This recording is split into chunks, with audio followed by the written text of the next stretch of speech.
Welcome back, horror family. The monster in the movie Lake Placid, a giant crocodile living as an uncontested king in a quiet Maine lake. The reptilian and his concubine are extraordinary examples of nature overcoming monumental odds, Mother Nature's prime evolutionary creation.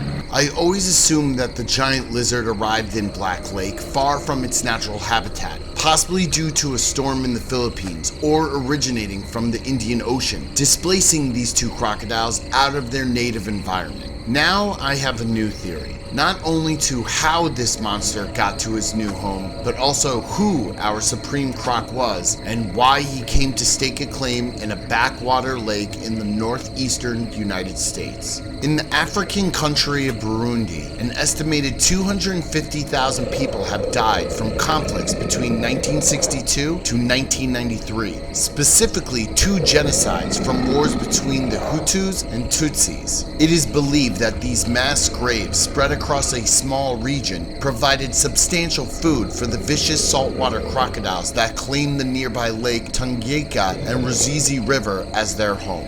One such alpha male is legend in the area and rumored to have grown to an enormous size, large enough to be bulletproof on his back from the thickness of his scales. Tales of over 300 people taken under the murky waterline by a scaly monster that terrorized people already suffering from civil unrest. Gustav is a creature of epic lore, a dragon of the modern ages, growing huge on the bodies of the dead, driving fear into the heart of even the most vile warlords. A very well-known documentary capturing the killer croc was released by PBS in 2002, and I would definitely check it out. For those of you who are like me and love a good nature horror, I am sure you are all too familiar with the movie Primeval, with Gustav as the main antagonist. In India, Australia, and the Philippines, there have been confirmed reports of salties growing 5.5 to 6 meters, weighing over 2,000 pounds. It was estimated that Gustav was 25 feet, 7.5 meters long, and about 60 years old. In the movie, Professor Hector Sear states that it is unlikely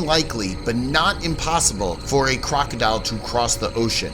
And though it may be dubious, I am going to create a hypothesis, giving reasons for why Gustav may have left the Central African region, the path he would have taken, and how he got from the hot temperatures of the African plain to a temperate Maine lake. First, it has been reported that due to global warming, the flourishing life of Lake Tanganyika has substantially been reduced. A hardened nutritional change on a 25-foot crocodile would seriously put stress on an animal, forcing it to venture out of its natural haunt. Past experiences with militarized power has made the beast all too aware of the dangers posed by man, giving explanation as to why he has made his appearance sparse and would not go on an all-out man-eater diet. So I think with the dwindling food source, Gustav would have ventured east through the national park of Twombe into the Congo River. The direction snakes north, then east, bringing him right into the Gulf of Guinea. On the way, he could have tailed a mate, revealing the origin of the second crocodile, or she could have just followed his scent later on.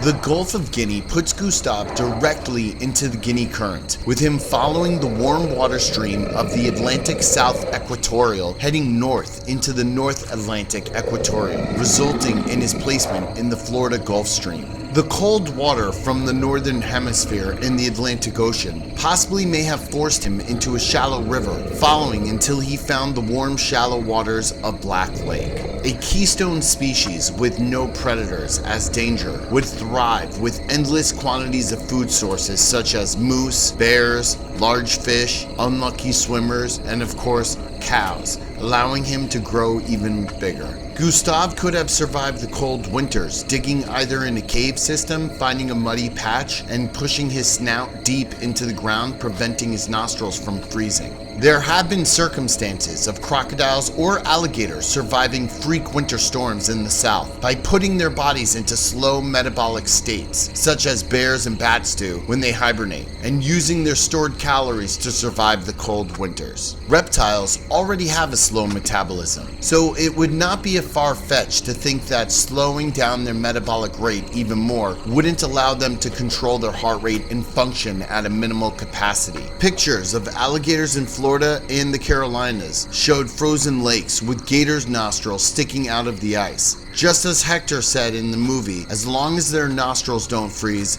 they can survive. The monster of Black Lake was absolute ruler of his small Maine tarn. What if this creature, sitting on top of his watery kingdom, came from a much darker past, filled with mass murder and tribal children taken under an ominous wake? Even Sear said there was something different about him, and possibly they should have left well enough alone, allowing this king to rule his forest unchallenged and unbothered. Where do you think the monster of Black Lake came from? Let me know in the comments section below, and please remember to like, share, and subscribe. Stay scared.